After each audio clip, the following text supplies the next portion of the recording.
Well, a Western Sydney councillor has vowed to scrap the welcome to country and smoking ceremonies in his council if his party is re-elected this year. He says it no longer reflects the needs of the residents who voted a resounding no in the Voice referendum. Joining me now is Sky News contributors Gary Hardgrave and Jason Morrison. Jason, what a nice change. A leader who's actually saying, yep, look, we've said no to all this nonsense. We don't want it anymore. A couple of councils in South Australia have already done it. Maybe the message is finally getting through. I don't think the message is even close to getting through. This bloke is being honest and upfront because he's running independently and he's not part of the party machinery. So he's decided to do really a point of difference, and his point of difference will get him swept to power. I'd be stunned if not, because people have had it with this, not because they've got a problem necessarily with Aboriginal people or Aboriginality or Australia's history, but they've got a fair dose of them with the tokenism. It's become the kind of good thanks, how are you response to everything. We say it so often now, it's just lost relevance. And I mean, I was at the cricket the other day and you get asked to stand for the national anthem, but before the national anthem, you get asked to stand for the welcome to country, as if it is, you know, something that requires stance for reverence. It's kind of got so far out of control in society, and I'm not surprised that he's looked at an opportunity here based on the pure statistics. The statistics tell you that people are jack of it. Yeah. But you failed to mention there, Jason, that they now say, stand if you can for the national anthem. That's right. You know, you wouldn't want to offend someone who's got a gammy leg, would you? But, Gary, this is, you know, it takes someone to stand up and say, look, I'm not going to do this anymore, in order for others to be able to sort of take the cue and follow, right? Well, I think so. And after this bloke wins as Mayor of Cumberland, I hope he runs for the position of the boss of Qantas, the boss of Wesfarmers, the boss of all of the companies that come off Wesfarmers. Because, frankly, so much of our life is wasted from all these people who want to signal the virtue of welcoming to our own country. Look, I take the lead off Warren Mundine, Jacinta Price. They're two terrific Australians who have proudly Aboriginal heritage. They see this as a divisive thing. And so should anybody with any common sense. But, of course, we have Clover Moore. We have that Mayor of Melbourne, whatever her name is. Look, I mean, whenever it is all said, and it is said a lot, this is not a way of bringing people together. It's a way of hiving people off. And what we have to do in Australia is have leaders and elect leaders who want to bring us all together. They don't ask us our culture, don't ask us our religion. They just say, are you Australian? You're part of the deal. Be who you are, be for Australia, and let's all get on with each other. That's pretty simple to my mind. It's funny, it once used to be irrelevant about where you were from and what you're about and what your creed is and whatever else. Used to be. It was just, you know, you're part of it. If we could get the message to the ABC, the few times I tune in, the number of times I'm greeted to my country being broadcast from another country, because the thing they haven't got their head around yet is if they're coming out of Melbourne, it's kind of not really right to say g'day and welcome to this land, because the land I'm in, or the land that Gary's in, where Gary is, or for that matter you, mate, where you're in South Australia, it's a very different country. But they haven't got their head around that yet, because it's all about making sure people know what you're about. Yeah. Oh, mate. And look, I'll admit, I listen to Classic FM. I still call it Classic FM, not ABC Classic, as they tried to change it to.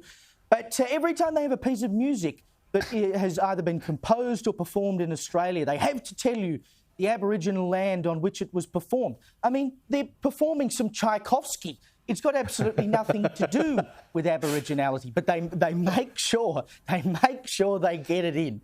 Now, Pope Francis, Gary, has called for a global ban on surrogacy. He said that the practice of carrying another person's child is deplorable. He said it's a grave violation of the dignity of the woman and child, and that a child is always a gift and never the basis of a commercial contract. Now, when he's talking about commercial surrogacy, which is illegal in every state in Australia, I totally agree. I don't know that a total ban on surrogacy, you know, if someone in your family or a friend offers to help you have a child, surely that should be okay.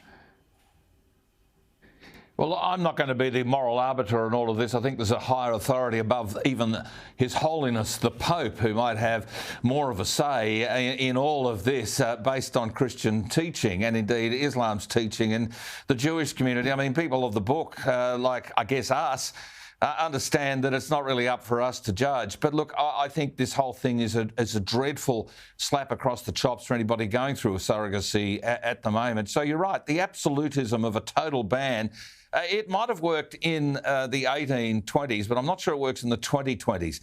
And I think His Holiness is equally searching for some relevance after going incredibly left and woke on everything else. I mean, he tells us, like the people from the United Nations, that the planet is boiling, that somehow or other the false god of climate change is more important than the real god he's meant to be the franchise owner of. I mean, I am just left. This guy is searching for relevance. I hope he toddles off into the sunset and sometime soon so we can get a sensible Pope back into the Vatican. I agree with you 100%. Can I just clear this up? He can't wander off into the sunset. He's got to drop dead. He's got to die. So, Gary, you just called for the Pope to... You can retire. You can retire. It did happen. Benedictine retired. Pope Benedict retired. Look, the hippie Pope... Oh, dear. Oh, Gary. And I can say this as a Catholic. We'll get you in a bit of trouble here. It's okay. It's all entertainment for us, Gary. If you get in a bit of trouble, we'll still be here next week. But, you know, you could put a job up on Airtasker. Does someone else want to be the Pope? There's a woman in Sydney. She paid someone $280. She can't be the Pope. She can't be the Pope. She can't be the Pope. You're right. But she paid someone $280 to line up for a box of apparently famous pastries to buy them for her because she couldn't bear to stand in line. Apparently, this is a thing now, Jason. I mean, you've got to have more money than sense in order to spend $280 to get someone to line up for you. Is there anything you would pay $280, a mundane task, you would pay someone $280 to do? Geez, you got me. A mundane task that I'd pay someone $280.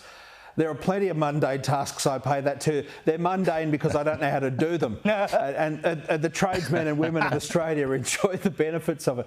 I worked for someone quite some years back who was sort of a major public Australian company who used to have his secretary sit on the phone all day in the days when before the internet, you used to be on the phone to make phone calls for buying tickets. Outrageous. She had to sit there for days and days to get tickets for his kids to go to concerts. And the kids never missed out. They always got great tickets and great seats. And you could thank the secretary for that. So I guess indirectly that someone was paying for that. Someone was. It might have been just the shareholders of the company, but, you know, yeah. Dearie me. And look, just before we get to the break, we won't have time to discuss it, but I just can't get over this. Man in Oregon in the US, he found an iPhone that belonged to a passenger from that Alaska Airlines flight that had to make that emergency landing after the door flew off. He found the phone completely intact. I mean, Can you imagine? You drop your phone when you're on your way to the toilet and it breaks into a million pieces. And this thing, you can see it there, is 100% intact and fell out of the sky. Some people have all the luck, eh? Jason Morrison, Gary Hardgrave, thank you so much for joining me as always. Okay. It's always a great pleasure.